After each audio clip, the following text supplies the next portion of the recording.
Bienvenidos a otro Metro Podcast, hoy con un invitado muy especial, abogado, activista, político, tiene un montón de facetas, escritor también, ahora pronto a estrenar un libro, Willy Cochés. Bienvenido a Metro Libre, bienvenido al Metro Podcast. Estamos en una situación hoy día que probablemente usted ya conocía, ya advertía que eso iba a suceder, ¿no es así? Bueno, conozco lo que está pasando en Venezuela desde hace muchísimo tiempo. Yo fui políticamente educado en Venezuela porque la democracia cristiana tenía un instituto allá que se llamaba el Instituto de Formación Demócrata Cristiana, y en los tiempos de la dictadura participé directamente en reuniones con Caldera, con Luis Herrera Campins, que era muy amigo mío, con Carlos Andrés Pérez, con Jaime Lucinchi.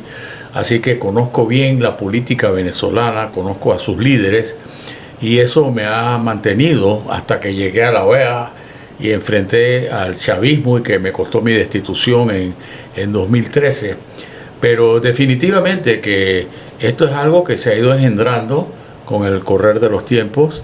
La primera elección donde gana Hugo Chávez, que es un engendro en cierta forma de los norteamericanos. ¿Por qué?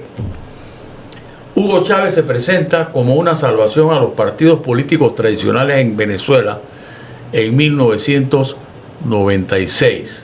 Nosotros lo entrevistamos siendo candidato en un programa de televisión que tenía con Mario Rognoni, que se llamaba Frente a Frente en TV2. Ahí entrevistamos a Hugo Chávez, que en ese tiempo era una mansa paloma. Y Hugo Chávez se lanza como el candidato antipartido. No levanta polvo. 3%, 4%. La democracia cristiana en aquel momento lanza a una Miss Universo, que había sido alcaldesa de Chacao y después fue gobernadora del estado Nueva Esparta, donde está en la isla Margarita. Ella se llama, apellido Sáez. Y los un grupo norteamericano invita a Chávez a ir a Estados Unidos a dar una conferencia, y los Estados Unidos le niegan la visa porque decían que no le permitían que ningún golpista fuera.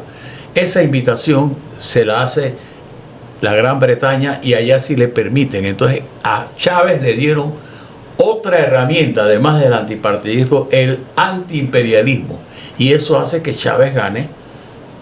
Primero, en la segunda vuelta, a pesar de todo, que se unieron todos, gana Chávez.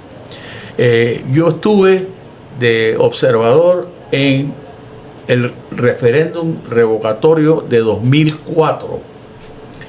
La gente pidió, porque es una posibilidad constitucional de la misma constitución creada por Chávez, que la gente le pueda revocar en mitad del término el mandato al presidente.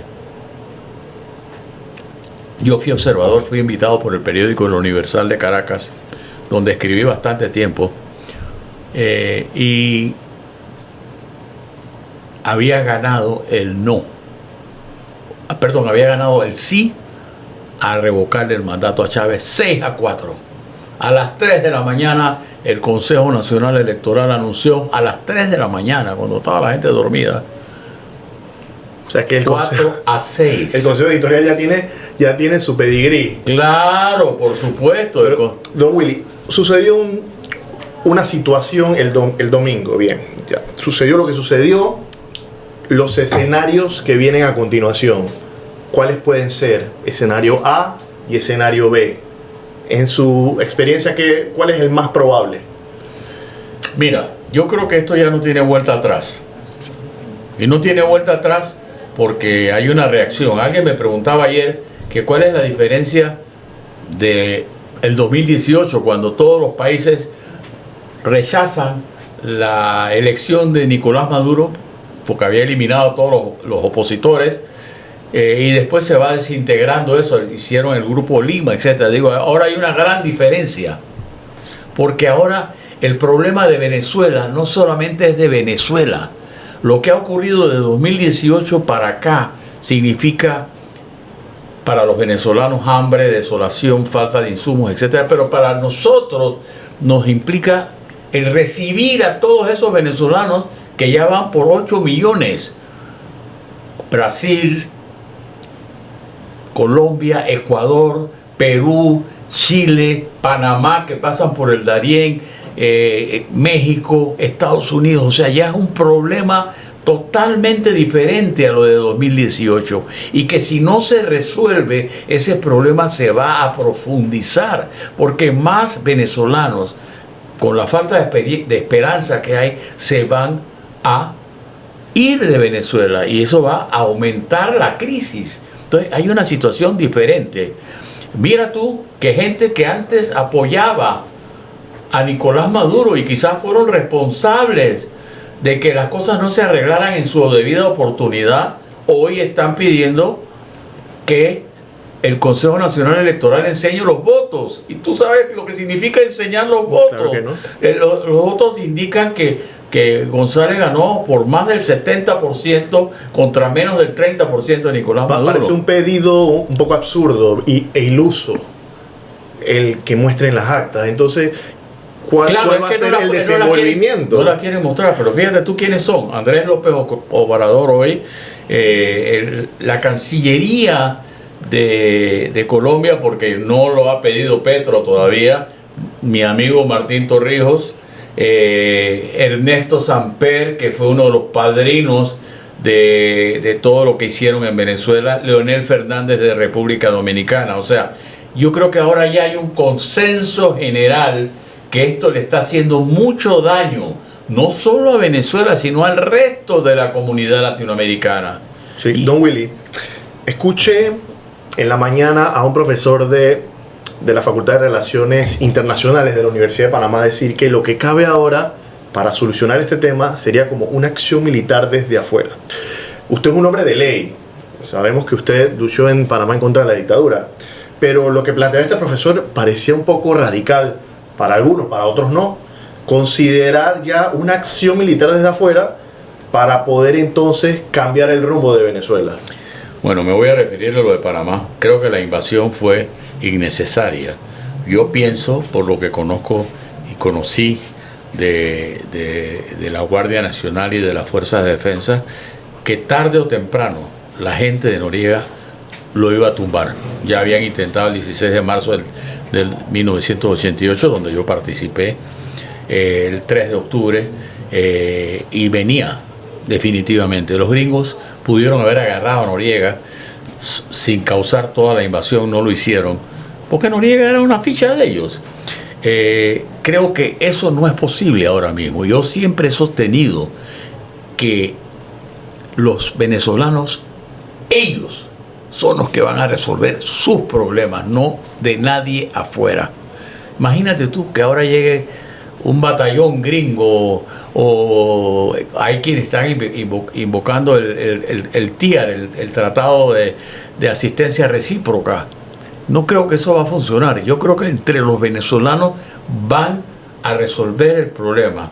Y pienso que me decían, pero Vladimir Padrino está diciendo que los otros son los que están dando el golpe de Estado. Y entonces yo le decía lo siguiente: cuando a Del Valle se le ocurrió destituir a Noriega, el coronel Leonidas Macías dijo: el que se va es Noriega, es Del Valle y no Noriega.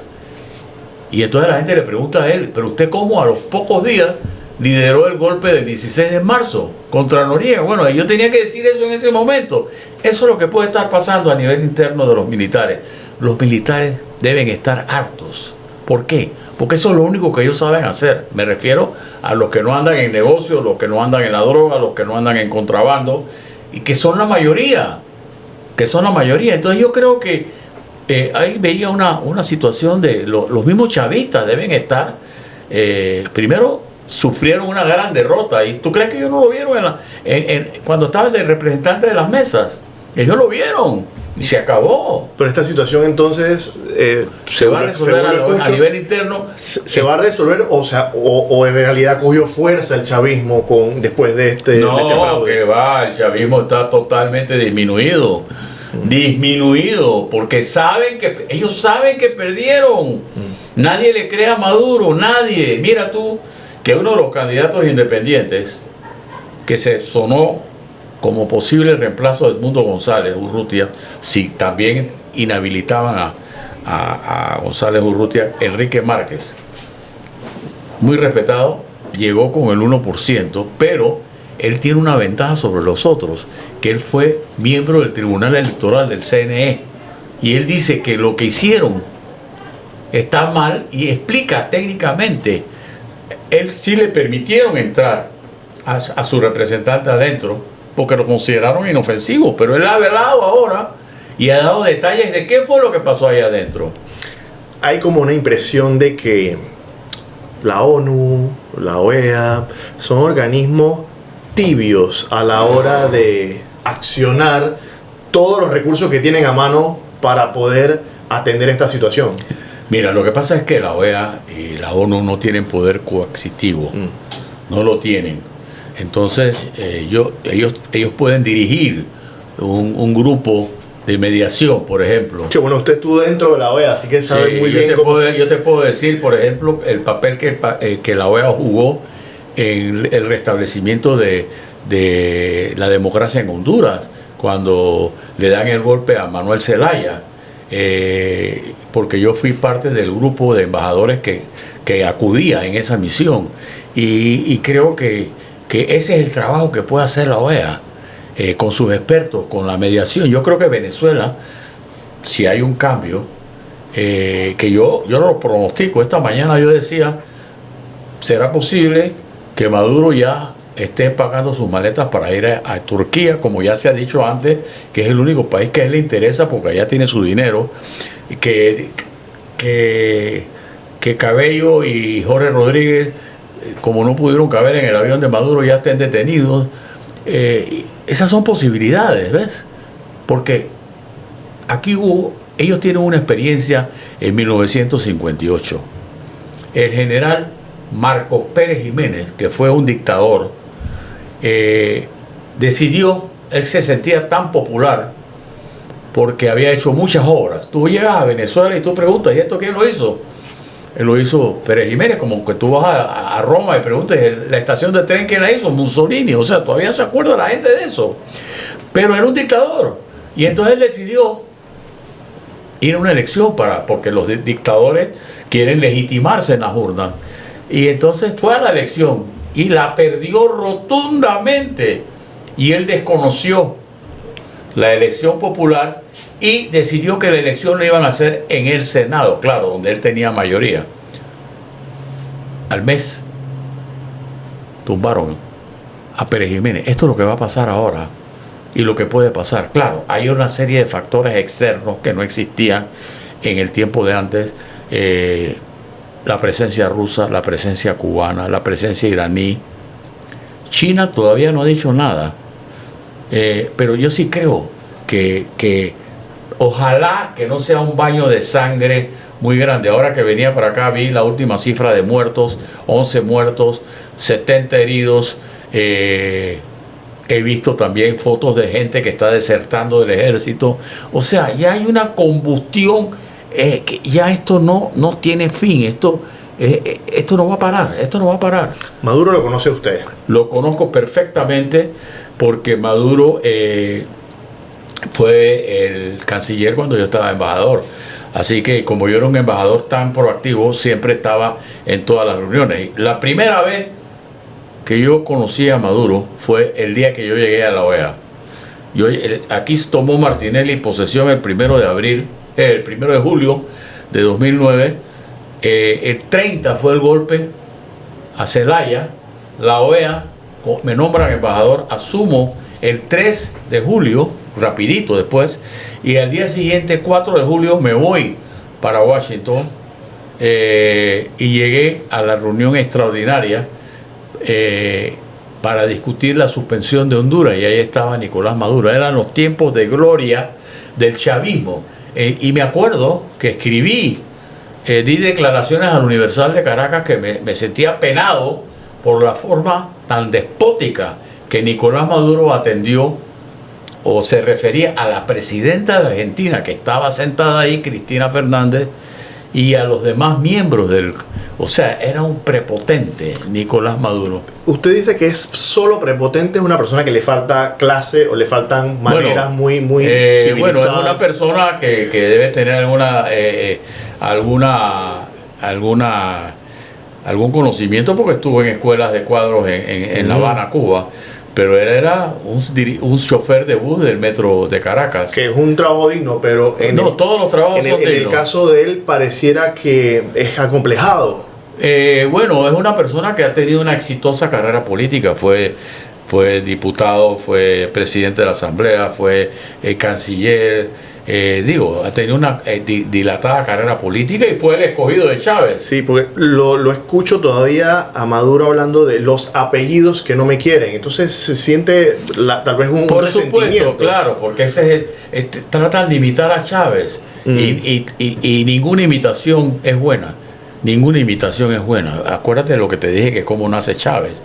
Nace contra los partidos tradicionales, etcétera, y Nicolás se trató de montar en eso.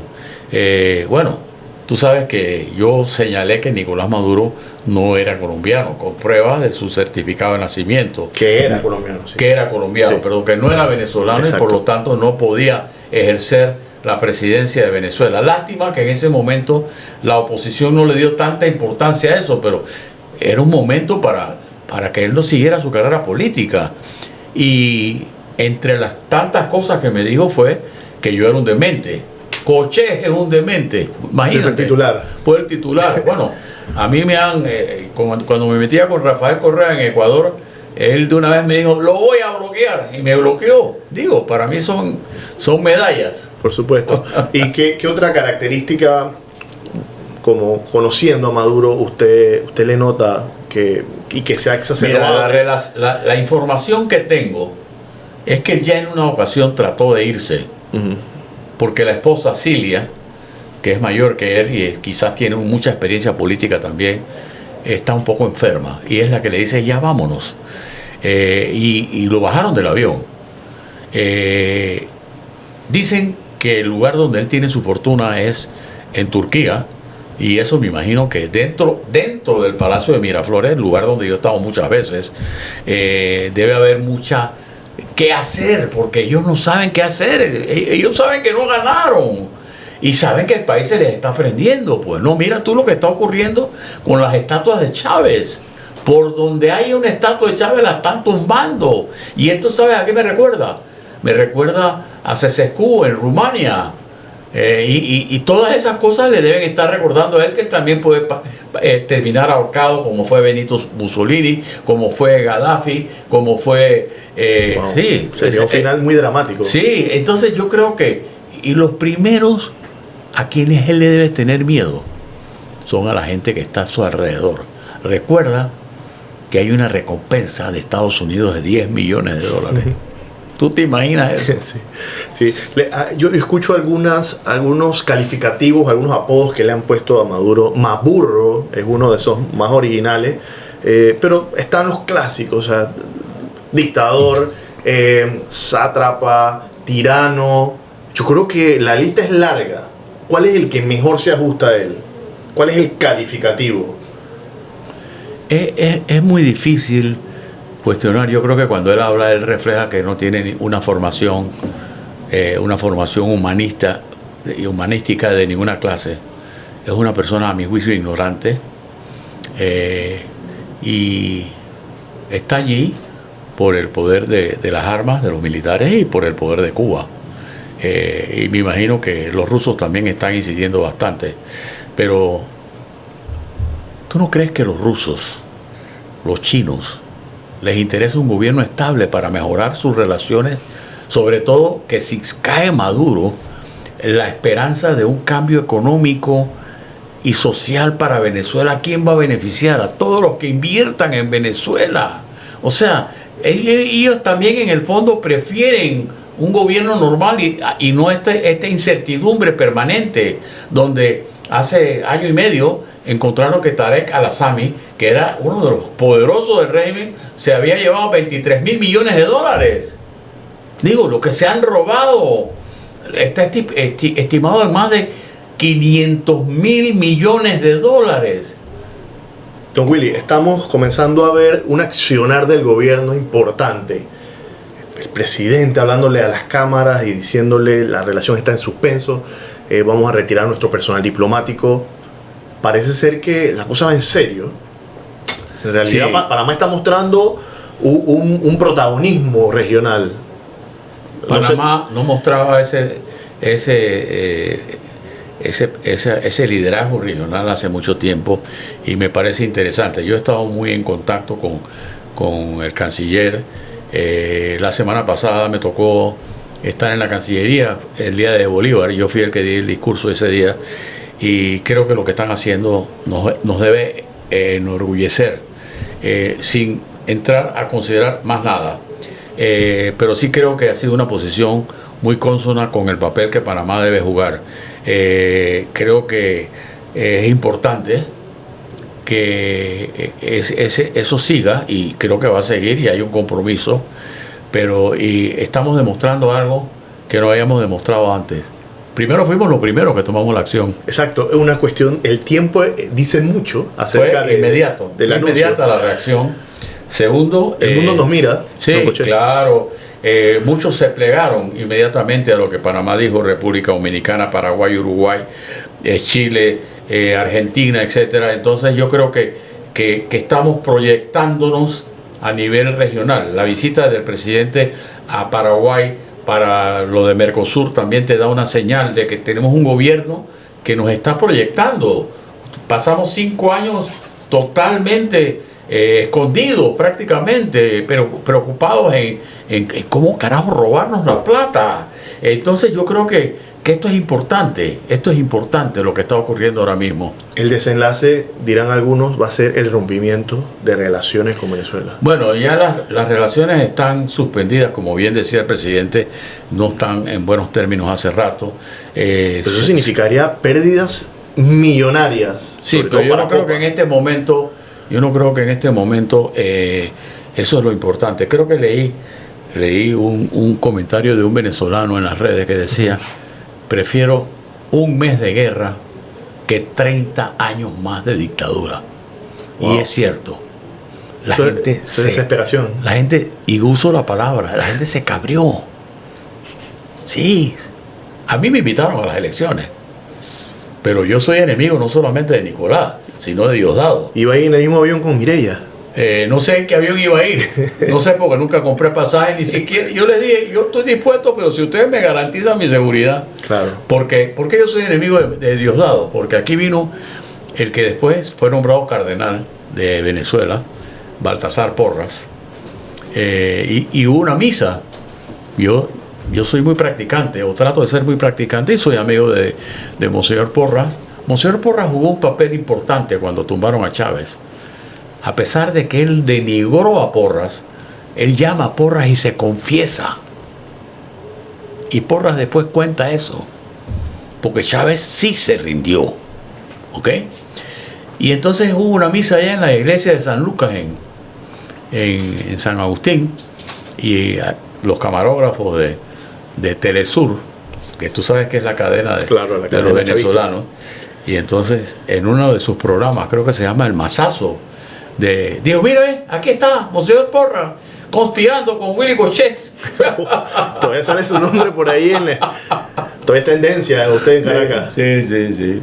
Finalmente, don Willy, ya para cambiar un poquito el tema, esta semana usted presenta un libro. Mañana va a ser una nueva, digamos, un nuevo estudio que está haciendo usted sobre historia panameña, contado con mucha intensidad, para que nos dé un preview de por dónde va esto. Bueno, mira, este es el segundo libro que va más o menos en la misma línea. El primero fue El crimen del presidente Remón, que me inspira en cierta forma a realizar lo de mi pregunta: ¿quién mató al general Torrijos? El anterior fue ¿quién mató a José Ramón Guisado? Que él no lo matan físicamente, sino lo matan moralmente, porque a los 12 días de estar en la presidencia lo tumban. Y lo tumba precisamente entre varias personas, el hermano del presidente Remón, y no investigan el crimen, no lo investigan. El encargado de hacerlo era el ministro de gobierno, que nombran al hermano de Remón, y sacó del país a los investigadores. Entonces yo empecé a indagar, porque yo yo he estado en política tantos años, desde que tengo 17 años, que yo soy de los que dicen que son mis enemigos, no son mis enemigos, son amigos míos. Ricardo Espriella me ayudó mucho en esto. Ricardo siempre me dijo que el vuelo del general, cuando ya estaban aterrizando en Coclecito, el piloto, le decían el Cholito Adames, las últimas palabras de él fueron: Coclecito a la vista, cambio y fuera. Para Del Espriella, para mí y para otros, eso era el aviso que ya estaban viendo el aeropuerto y iban a aterrizar. Para otros no, hay versiones que dicen que no, que técnicamente fue un accidente. Yo no estoy por decidir si fue un accidente o fue otra cosa. Sin embargo, yo expongo todas las teorías y de gente que me dice que no fue un accidente. Yo he conversado con gente de la misma fuerza pública que llegó el teniente Rodríguez, Churuquita Rodríguez, que llegó de primero a ver los muertos. Duerme esa noche allí para evitar que alguien les haga algo, sin haber llevado comida, sin haber llevado mantas, y esas montañas había mucho frío. O sea, tengo muchas entrevistas del Espriella, Arroyo, General Paredes, Roberto Díaz. Ya hay algunos que se han molestado por lo que yo hice ahí, porque si a mí Paredes me dice algo y Díaz Herrera me dice otra cosa, yo no voy a llamar a Díaz Herrera y que, oye, Paredes dijo esto contra ti. No, yo lo pongo las dos versiones, y que cada uno lo diga, ¿no? Tengo a muchos oficiales, con Eduardo Herrera, que fue jefe de la seguridad del general, 6 años, 3 años y después 3 años más, muchos políticos, amigos del general, y entonces el libro no es una biografía de Torrijos. Trato 3 etapas de la vida de Torrijos. Primero, el golpe de Estado. ¿Qué llevó a dar el golpe de Estado? Yo era candidato en ese tiempo y sé lo arbitrario que fue Arnulfo. Yo era candidato a concejal por el distrito de Panamá y Arnulfo le dijo a un amigo de mi padre: dile que yo vería con buenos ojos que el hijo de Cochet sea el concejal. Y mi papá dijo: hey, pero si él no ganó y yo no gané. Y él cambió los diputados, etcétera. Pero yo, digamos que esa es la primera parte. El núcleo del libro es el desenlace de Torrijos. No, esa es la primera parte. Para entender cómo llega Torrijos, que Torrijos no participó en el golpe, como uno de los cerebros del golpe fue Boris Martínez. El segundo es el accidente, las amenazas de muerte al general Torrijos, que fueron muchísimas. Él era una persona que vivía con miedo. Por ejemplo, cuando matan a Somoza en Paraguay, él coge mucho miedo. Dice: esta es una muerte innecesaria y ahora van a venir por mí. Él no tenía buena relación con Fidel Castro al final, ni con Daniel Ortega, ni se diga. Esa es la segunda parte del libro. Y la tercera parte del libro es lo que pasa después de que Torrijos se muere. Y ahí te cuento cosas tan interesantes como lo del laboratorio de drogas en el Darién, que descubre un capitán de nombre Francisco Panchito Álvarez, que resulta que fue uno de los que participó en el golpe del 16 de marzo. Yo participé en ese golpe. Y él cuenta todo. Descubren eso por pura casualidad. Y en la comandancia, cuando se descubre qué es lo que se enteran que han descubierto, lo llaman y le dicen: capitán, aborte todo lo que está haciendo, por órdenes del general Unida, que no estaba en Panamá. Entonces él dice: sí, siguió. Entonces, ese episodio, contado por él y por quien estaba encargado de la fuerza pública en ese momento, que era Roberto Díaz Herrera, es algo inédito para un lector. Otro fue lo de el lavado de dinero que se hacía en el banco BCCI. No sé si recuerdas eso.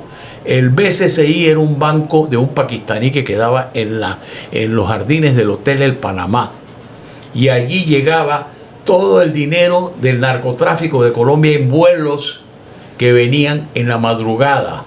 Ahí llegaban bolsas de dinero y los lavaban ahí. En ese tiempo no había la ley de lavado de dinero, que la implementamos nosotros en la asamblea, por petición de los gringos. O sea que son detalles que van a encontrar en ese libro que no van a ver en ningún otro lugar. Excelente. Willy, ¿dónde pueden conseguir el libro? El libro se puede conseguir en Morrison, en River Smith y en Editorial Cultural Portobelo en la Vía Argentina. Excelente, don Willy. Muchas gracias nuevamente por acompañarnos y dar este balance. Gracias por la invitación.